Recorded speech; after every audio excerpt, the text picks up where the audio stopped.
Joining us now to discuss these developments, Bishop Michael Olson of Fort Worth, Texas, a powerful voice in the Catholic Church. Your Excellency, thank you so much for being with us today. Bishop Olson, what is your reaction to Cardinal DiNardo's course of action? Well, I'd say it's not a reaction as much as it's a response, and I stand with him as the president of the conference. I appreciate very much the Cardinal speaking on our behalf in this regard. Especially the most important thing is that we focus on those who've been hurt, particularly those who have been hurt from sexual misconduct as well as sexual abuse, abuse of power.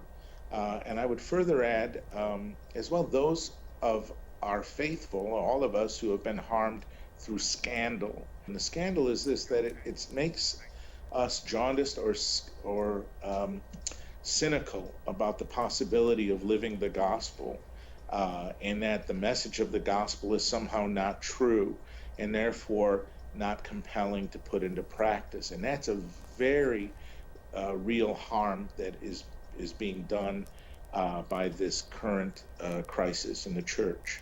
Bishop, the Cardinal speaks of anger, he speaks of sadness, and he speaks of shame, but most of all, he asks himself in a moment of introspection, was there more that he could have done to help those that are so helpless in these situations? Do you echo those sentiments at all, Your Excellency? Every one of us has a responsibility to examine our consciences, but more than it only becomes introspective, and in a sense self-possessed, unless we put it into action through a firm purpose of amendment that calls us to change our behavior, and where we really do act that way. Policies are not enough. Good policies do not make good practices. Good practices help us to discern sound policies which lead to better practices. I think there is anger and there is sadness, and the anger I would like to see is something that can prompt us actually to change our behavior and change actions in accord with the gospel. Bishop, you are very forceful and very candid, making the case that justice requires church leadership be held to account, because if officials knew about the allegations and did nothing, that enabled others to be hurt. Can you expound on that a little bit more and talk to us a little bit more about what the church needs to do to make sure this does not happen anymore? I think we don't want to act rashly, but we need to act decisively. And that requires a clear, honest discourse that ends in decision, which ends in action. Were we responsible to know something and then didn't know it? That's another question that we need to do in our own examination, but also that needs to be done in an evaluation of any type of process like this.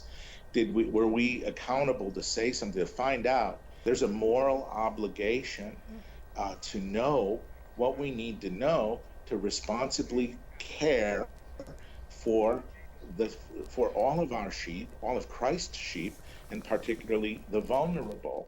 Bishop, we had the opportunity to speak with a victim of clerical abuse just this past week, and we talked to him about painting the priesthood and prelates with broad strokes. There is so much happening right now, a lot of horrible things happening. What do you say to the faithful that are struggling to try to make sense of this and move forward from it and heal?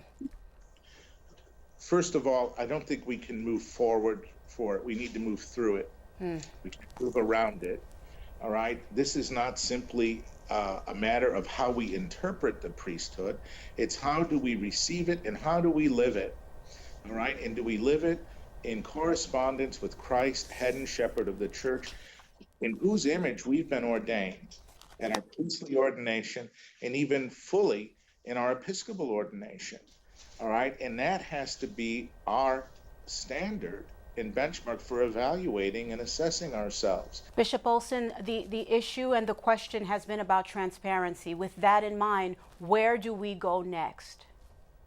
I think transparency, it's a term that also has boundaries in and of itself, because transparency is not absolute, obviously not, when to be thoroughly, totally transparent would also mean to jeopardize those who've been harmed, those who are vulnerable, those who are victims.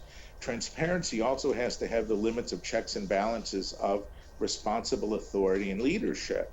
All right, that in a sense, while one man ultimately makes a decision in a case, it's an informed decision made with sound counsel and prudentially judged and then enacted.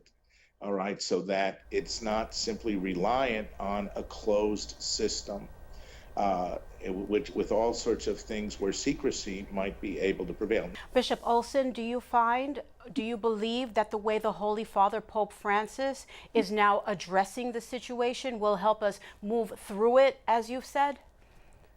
I trust the movement of the Holy Spirit as it works through the office of the successor of Peter, of our Holy Father, Pope Francis.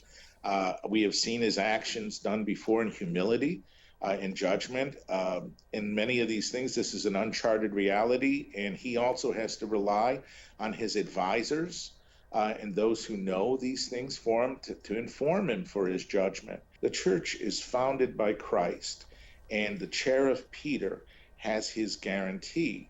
And so we have to trust that as an action of faith, but we also have to help the Holy Father to carry out his apostolic ministry. We have to do our parts too. Bishop Olson, your voice and your candor are appreciated, and your insight is appreciated. Thank you so much for making the time to talk to us about this very difficult situation. Thank you.